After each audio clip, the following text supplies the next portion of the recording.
اس طرح امتزاج اختیار نہیں کر سکتے کہ ایک ہو جائیں. اس کی وجہ ہے، اس کی وجہ مغربیت اور مشرقیت نہیں ہے، بلکہ اس کی وجہ یہ ہے کہ بعض قومیں طاقتور ہیں اور بعض کمزور ہیں. اور کمزور قومیں جب طاقتور کے رنگ اختیار کرتی ہیں اور ان کی نقلیں اتارتی ہیں تو طاقتور قومیں ظاہری طور پر ان سے حسن سلوک بھی کریں، لیکن نفسیاتی طور پر وہ اور زیادہ اس یقین پر کامل ہو جاتی ہیں کہ یہ گھٹیا اور ذلیل لوگ ہیں، اور ان کا احساس برتری پہلے سے بھی بڑھ جاتا ہے. اس لیے کمزور قومیں خواہ احساس کمتری کا شکار ہوں یا اس کے بغیر ہوں، جب تک وہ عقل اور اقتصادیات اور دنیاوی ترقی کے لحاظ سے اسی پلیٹ فارم پر برابر کے نہ ہو جائیں جس پر آج بعض قومیں فائز ہیں، اس وقت تک ان کا معاشرہ اختیار کرنے سے آپ کو عزت نصیب نہیں ہوتا. یہ ناممکن ہے. مشرق میں جاپان ایک بڑی قوم کے طور پر ابھرا ہے. اس کے متعلق بعض دانشوروں نے لکھا کہ جاپان نے، یعنی جاپانی کے کسی دانشور کی غالباً بات ہے کہ جاپان نے ہر طرح مغرب کی نقل اتاری لیکن برابری نہ ہو سکی. لیکن جب جاپان نے طاقت اختیار کر لی اور اقتصادی لحاظ سے غالب آ گیا اور اسلحہ کے لحاظ سے بھی اور فنون حرب کے لحاظ سے بھی ایک طاقت بن کر ابھرا تو پھر ہم برابر کی ہو گئے. تو یہاں برابری یا غیر برابری کا مسئلہ قومیتوں کے لحاظ سے نہیں ہے، بلکہ طبی طور پر دنیا میں بعض فوقیتوں کے رکھنے اور بعض فوقیتوں کے نہ رکھنے کے نتیجے میں ہے. اگر مشرق کے وہ حالات ہوں جو آج مغرب کے ہیں تو مغرب بھی جتنا چاہے مشرق کی نقل اتارے ان کے برابر نہیں ہو سکے گا. ان معنوں میں میں سمجھا رہا ہوں، اس میں کوئی قومی اور نسلی تفریق کی بات نہیں ہے، بلکہ ایک نفسیاتی حقیقت ہے جسے قرآن کریم نے بیان فرمایا لا ترکنوا الی الذین ظلموا، تمہیں نقصان تو پہنچے گا اس کے نتیجے میں، آگ تو تمہارے حصے میں آئے گی لیکن اولیاء نصیب نہیں ہوں گے. کمزوروں اور غریبوں کا ایک ہی ولی ہے، وہ اللہ ہے. وہی ہے جو اتنا جھکتا ہے آسمان سے کہ زمین کے پست ترین رہنے والوں سے بھی تعلق قائم کر لیتا ہے اور تحت الثری میں بسنے والوں سے بھی ایک تعلق قائم کر لیتا ہے. اس کے سوا کوئی دوسرا ولی ہو ہی نہیں سکتا. انسان تو بنیادی طور پر متکبر ہے اور ذرا سی اس کو فضیلت حاصل ہو جائے تو نچلے آدمی کو نچلا ہی سمجھتا ہے اور اس کے ساتھ جھک کر اس کے برابری اختیار نہیں کیا کرتا. تو مشرق میں بسنے والی قوموں پر، احمدیوں پر جہاں ظلم ہو رہے ہیں، ان کے لیے بھی یہ نصیحت اسی طرح کارگر ہے جس طرح مغرب میں بسنے والے احمدیوں پر جو غیر اسلامی معاشرے سے متاثر ہو کر ان لوگوں کے رنگ اختیار کرنے لگتے ہیں. جہاں جہاں اسلامی قدروں کو قربان کر کے وہ رنگ اختیار کرتے ہیں وہاں وہ گھاٹے میں ہیں. جہاں ان قدروں کو قربان کیے بغیر اچھی باتیں اور دنیا کے لحاظ سے بے ضرر باتیں اختیار کرتے ہیں وہاں وہ خوبی بن جاتی ہے. بس احمدی کو بالغ نظر ہوتے ہوئے اس طرح معاملات کا تجزیہ کرنے کے بعد آخری فیصلہ سچائی کے حق میں دینا چاہیے، اور اسی کا نام تقویٰ ہے، اسی کا نام عقل کل ہے. اگر جماعت احمدیہ سچے معنوں میں گہری تفصیل کے ساتھ متقی ہو جائے تو اتنی عقل مند جماعت بنے گی کہ دنیا کی کوئی جماعت، کوئی قوم اس کا مقابلہ نہیں کر سکے، کیونکہ آخری بات عقل اور حکمت کی بات ہی ہوا کرتی ہے جو جیتا کرتی ہے. جن قوموں نے ترقی کی ہے عقل اور حکمت سے ہی ترقی کی ہے، اسی سے ان کو دنیاوی طاقتیں بھی نصیب ہوئی ہیں، اور عقل کل تقویٰ کے بغیر نصیب نہیں ہو سکتی. پھر فرمایا وَأَقِمِ الصَّلَاةَ طَرَفَيِ النَّهَارِ، یہ جو تمہیں کہا گیا ہے کہ ان کی طرف نہ جھکو اور خدا ہی تمہارا ولی ہے، تو خدا کو ولی بنانے کی بھی تو کوشش کرو پھر، اور اس کی ولایت کو پکا کرنے کی کوشش کرو، کیونکہ یہ تمہیں بات سمجھ آ چکی ہے کہ خدا کے سوا کوئی تمہاری مدد نہیں کرے گا. اس کا طریق فرمایا وَأَقِمِ الصَّلَاةَ طَرَفَيِ النَّهَارِ، اپنے دنوں کو عبادتوں سے گھیر لو، صبح بھی عبادت کرو اور شام کو بھی عبادت کرو، اور راتوں کو بھی عبادت کے محافظ اپنے لیے قائم کرو، یعنی اپنی عبادت، راتوں کی عبادت کے ذریعے خود اپنی حفاظت کے سامان کرو۔ یہ ہے ولایت کا معنی، جس کو قرآن کریم نے اس نصیحت کے مان بعد بیان فرمایا کہ خدا کے سوا تمہارا کوئی ولی نہیں ہے۔ مدد ملے گی تو وہاں سے ملے گی، کن کو ملے گی، کیسے ملے گی، کس طرح پھر اللہ تعالیٰ تمہاری حفاظت فرمائے گا؟ فرمایا عبادتوں کے ذریعے تمہیں یہ اعلیٰ مقصد نصیب ہوگا۔ اقم الصلاۃ طرفی النہار، دن کے دونوں کناروں پر عبادت کے نگہبان مقرر کر دو، صبح بھی عبادت کرو اور شام کو بھی عبادت کرو، اور رات کو بھی کچھ اٹھ کر عبادت کیا کرو۔ اور پھر یاد رکھو ان الحسنات یذہبن السیئات، نیکیاں ضرور بدیوں کو مٹا دیا کرتی ہیں۔ اب یہ ایک عجیب بیان ہے، اور ایسا بیان ہے جس کو ٹھہر کر نسبتاً زیادہ گہرائی میں جا کر سمجھنا چاہیے۔ عام طور پر ہم دنیا کی تاریخ میں یہ دیکھتے ہیں کہ نیکیاں ظاہر ہوتی ہیں، سچائیاں ظاہر ہوتی ہیں، اور بار بار بدیاں ان پر غالب آ جاتی ہیں، اور سچائیاں کل عدم ہوتی ہوئی دکھائی دیتی ہیں۔ کتنے نبی دنیا میں آئے، آدم سے لے کر حضرت محمد مصطفیٰ صلی اللہ علیہ وآلہ وسلم تک، بار بار نیکیوں کی لہریں اٹھیں، لیکن بالآخر وہ دب گئیں، اور ہم نے برائیوں کو بدیوں میں تبدیل ہوتے دیکھا۔ قرآن کریم ایک عجیب اعلان فرما رہا ہے، حیرت انگیز طور پر ایک انقلابی اور مختلف اعلان ہے جو بظاہر تاریخ کے مخالف ہے، اور وہ ہے ان الحسنات یذہبن السیئات۔ حسنات ہیں جو برائیوں کو کھا جایا کرتی ہیں اور ختم کر دیا کرتی ہیں۔ اب اسی نیکی اور بدی کے مقابلے کی تاریخ کو ایک اور طرح سے دیکھیں تو ایک دم تبدیل شدہ منظر آنکھوں کے سامنے ابھرتا ہے۔ بدی کرنا انسان کے لیے آسان کام ہے، اور یہ پہاڑ سے نیچے اترنے والی بات ہے، اور نیکی کرنا ایک مشکل کام ہے، اور یہ پہاڑ پر چڑھنے والی بات ہے۔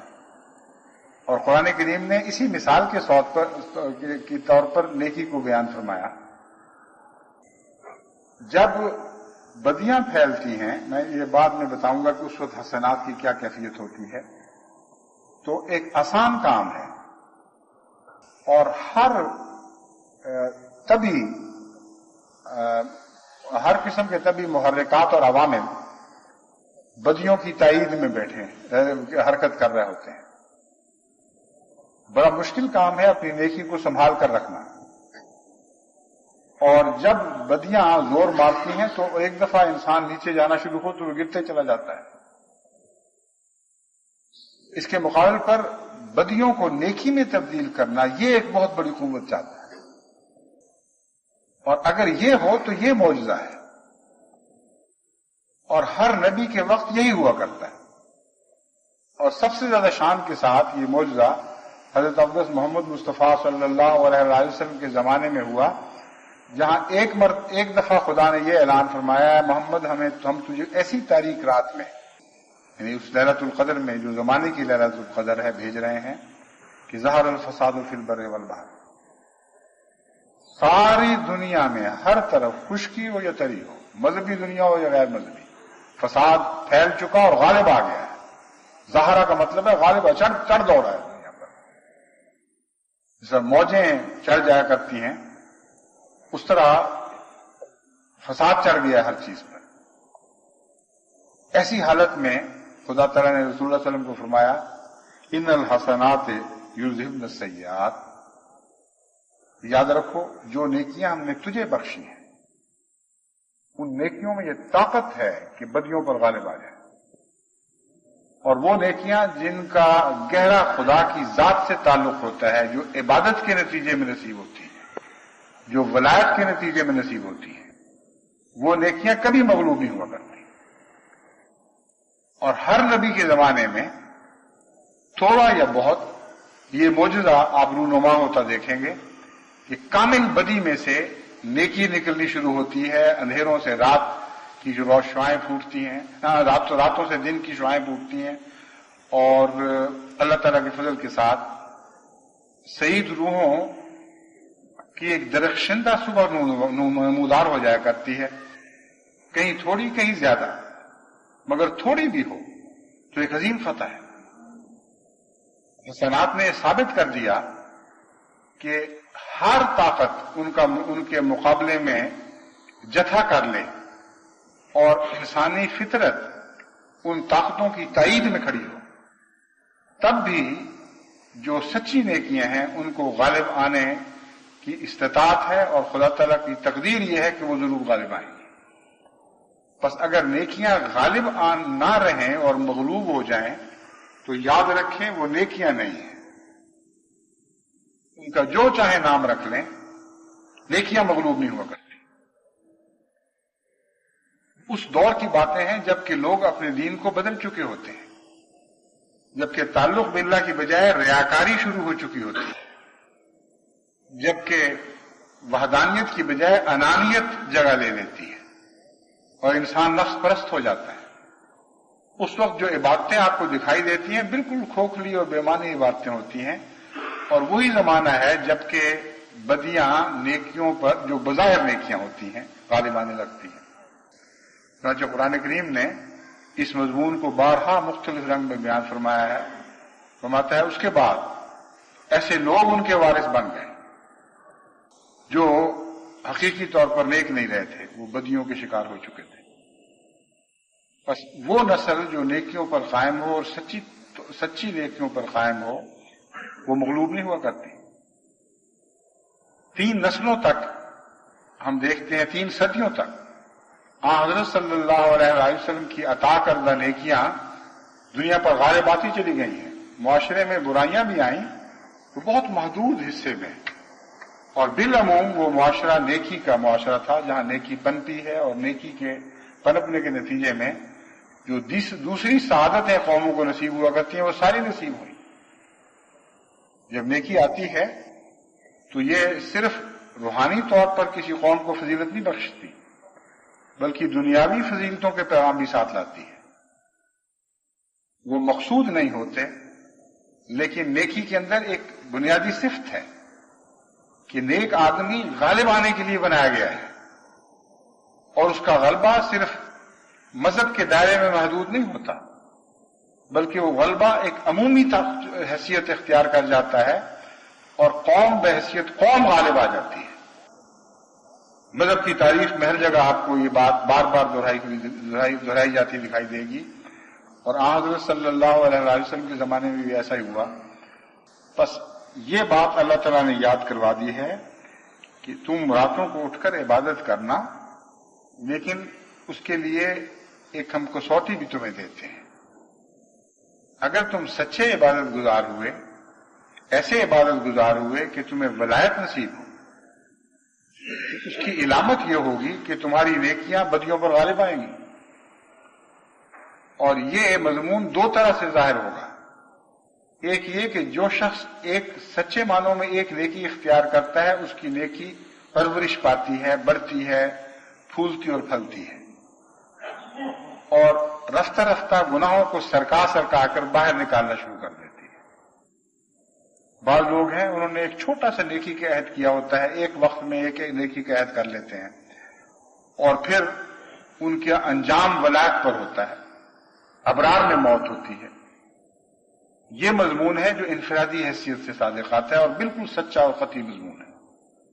جو شخص خدا کی خاطر نیکی کا عہد کرے اور نیکی پر قائم ہو جائے، خواہ وہ چھوٹی ہی نیکی کیوں نہ ہو، ابتدا میں ایک نیکی کا ایک معمولی حصہ ہی کیوں نہ ہو، اس میں نشو و نما کی طاقت ہوتی ہے، اور وہ ضرور رفتہ رفتہ انسان کی کایا پلٹ دیتی ہے۔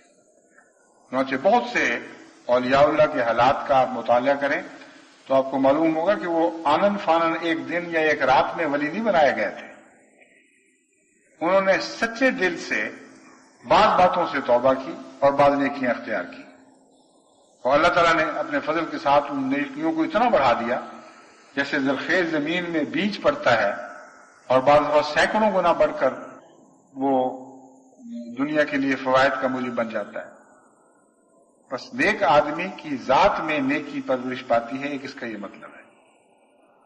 دوسرا یہ ہے کہ قومی طور پر اگر آپ نیک ہوں گے اور سچے نیک ہوں گے تو غیر سوسائٹی پر آپ کو غلبہ نصیب ہوگا اور ضرور ہوگا. یہ ہو ہی نہیں سکتا کہ سچے نیکوں پر بدوں کو غلبہ آتا ہو. اور یہ بات ہم دنیا میں ہر جگہ مشاہدہ کر رہے ہیں. اللہ تعالیٰ کے فضل سے جماعت احمدیہ ہر قسم کے مخالف حالات میں بھی ترقی پذیر ہے، اور مخالفت خواہ تھوڑی ہو یا بڑی ہو، معمولی ہو یا شدید ہو، یہ جماعت میں برکت ہی پیدا کر رہی ہے. کتنی سچی بات ہے، ان الحسنات یذہبن السیئات. لیکن اس راز کو اچھی طرح پلے باندھ لیں کہ یہ حسنہ وہی ہے جو خدا سے تعلق کے نتیجے میں پیدا ہو، دنیاوی عادت کے طور پر نہ ہو، دکھاوے کے طور پر نہ ہو، اقتصادی فوائد کی غرض سے نہ ہو.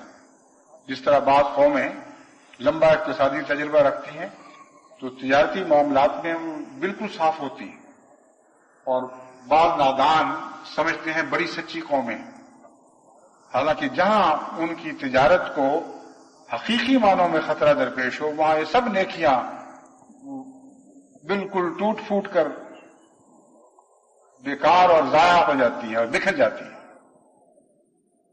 وہ قائم نہیں رہ سکتی، وہ وفا کرنے والی نیکیاں نہیں ہوتی. وفا کرنے والی نیکی وہی ہے جس کا تعلق اللہ تعالی سے ہو اور خدا کی عبادت کے نتیجے میں وہ پرورش پائے. ایسی نیکی ہر قسم کے مخالفانہ حالات میں بھی زندہ رہنے اور باقی رہنے کی صلاحیت رکھتی ہے. اسی لیے میں بارہا جماعت کو متوجہ کر چکا ہوں کہ قرآن کریم نے نیکی کی تعریف میں باقی ہونا داخل فرما دیا. صالحات وہی ہیں جو باقیات بھی ہیں. کتنی عظیم کتاب ہے، کیسا فصیح و بلیغ کلام ہے. ایک جگہ جس بات کا ذکر فرمایا گیا ہے، لازماً ہر جگہ اس قرآن میں جو 23 سال میں نازل ہوا ہے اسی مضمون کو دہرایا گیا ہے اور اس کو تقویت دی گئی ہے اور مختلف زاویوں سے پیش کیا گیا ہے. سارے قرآن کریم میں ایک بھی آپ کو تضاد دکھائی نہیں دے گا. بس ان الحسنات یذہبن السیئات اور حسنات کا باقیات ہونا یہ دراصل ایک ہی مضمون کی دو شکلیں ہیں. بس جماعت احمدیہ کو جو مقابلے درپیش ہیں ان کی باقی باتیں انشاءاللہ میں آئندہ بیان کروں گا، کیونکہ جتنی آیات تلاوت کی گئی ہیں وہ زیادہ ہیں اور وقت تشریح کے ساتھ بیان کرنے کا تھوڑا تھا. اس لیے میں اسی آیت پر اس خطبے کو ختم کروں گا کہ یذہبن السیئات کے مضمون کو سمجھیں، اور اس میں ایک گہرا راز ہے. چنانچہ قرآن کریم نے متنبع فرمایا ہے، ذالک ذکری للذاکرین. یاد رکھو کہ معمولی بات نہیں ہے، کوئی یوں ہی محاورہ نہیں ہے جس طرح بعض دانشور محاورے گھڑ دیا کرتے ہیں اور وہ بڑے ہر دل عزیز بھی ہو جایا کرتے ہیں. ذکر للذاکرین، جو اللہ کا ذکر کرنے والے لوگ ہیں، جو گہری فہم رکھنے والے لوگ ہیں، ان کے لیے بہت بڑی نصیحت ہے اس میں. بس غالب آنے کا آپ کو راز سمجھایا گیا ہے، ایسا راز جو اتنا قطعی اور قوی ہے کہ وہ کبھی ناکام نہیں ہوگا اور کبھی آپ سے بے وفائی نہیں کرے گا.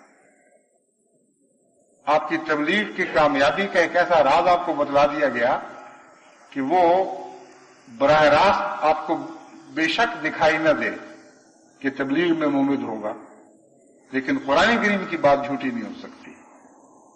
آپ اپنی ذات میں حسنات کو قائم فرمائیں، اور قائم کرنے کا طریق یہ ہے کہ عبادت کے ذریعے اپنا ذاتی تعلق اللہ تعالیٰ سے بڑھائیں، دن کو بھی عبادت کریں، رات کو بھی عبادت کریں، اور ذکرہ سے نصیحت حاصل کریں.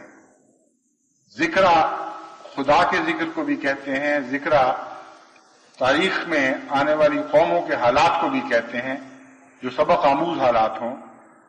تو فرمایا کہ تم مطالعہ کیا کرو قوموں کی تاریخ کا، ان کے عروج اور زوال کا، اور مذہبی تاریخ کے مذہبی نقطۂ نگاہ سے تم ہمیشہ یہ بات دیکھو گے کہ جب قومیں خدا سے دور ہٹی ہیں تو ہلاک کر دی گئی ہیں. اور دنیاوی طاقت ان کو بچا نہیں سکی.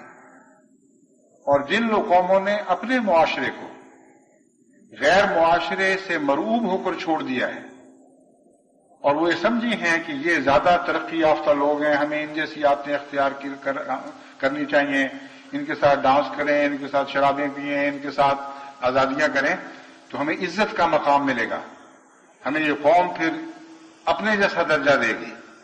فرمایا سب دھوکہ ہے. ذکرہ کا یہ بھی معنی ہے. قرآن کریم ذکرہ کی مثال پہلے بیان فرما چکا ہے. کہتے بے وقوف نہ بننا انسانی نفسیات کے خلاف باتیں ہیں. ناممکن ہے کہ بدوں کے رنگ اختیار کر کے تمہیں عزت نصیب ہو جائے. عزت حاصل کرنے کے لیے خدا کے رنگ اختیار کرنے ہوں گے، اس جیسے اخلاق اپنانے ہوں گے. عزت حاصل کرنے کے لیے ایسی حسنات کو اختیار کرنا ہوگا جن کے اندر یہ غالب طاقت موجود ہے کہ وہ بدیوں کو زائل اور باطل کرتی چلی جاتی ہے. اور نیکی وہی ہے جو غالب ہو کر چمکے. جیسے کہتے ہیں جادو وہ جو سر چڑھ کر بولے. حقیقت میں جب ایک احمدی سچی نیکی اختیار کرتا ہے تو اس کا معاشرہ اس سے متاثر ہو رہا ہوتا ہے، اس سے مرعوب ہو رہا ہوتا ہے. ظاہری طور پر چند دن باتیں ہوتی ہیں کہ جی تم پاگل ہو، کسی زمانے کے انسان ہو، آج کے ساتھ تمہارا کوئی تعلق نہیں رہا. لیکن نیکی دل میں گہرا اثر کرنے والی چیز ہے.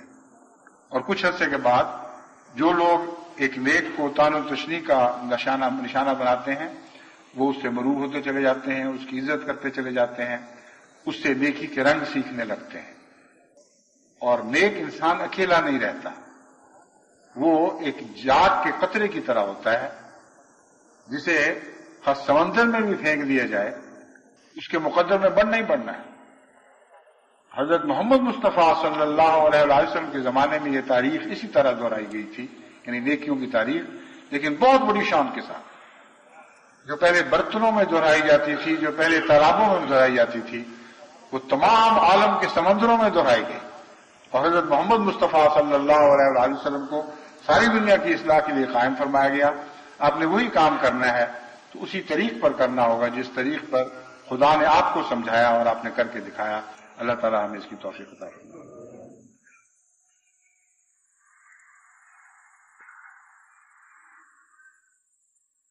الحمد لله نحمده ونستعينه ونستغفره ونؤمن به ونتوكل عليه ونعوذ بالله من شرور أنفسنا ومن سيئات أعمالنا. من يهده الله فلا مضل له ومن يضلله فلا هادي له. ونشهد أن لا إله إلا الله وحده لا شريك له. ونشهد أن محمدا عبده ورسوله. عباد الله رحمكم الله، إن الله يأمر بالعدل والإحسان وإيتاء ذي القربى وينهى عن الفحشاء والمنكر والبغي يعظكم لعلكم تذكرون. اذكروا الله يذكركم وادعوه يستجب لكم ولذكر الله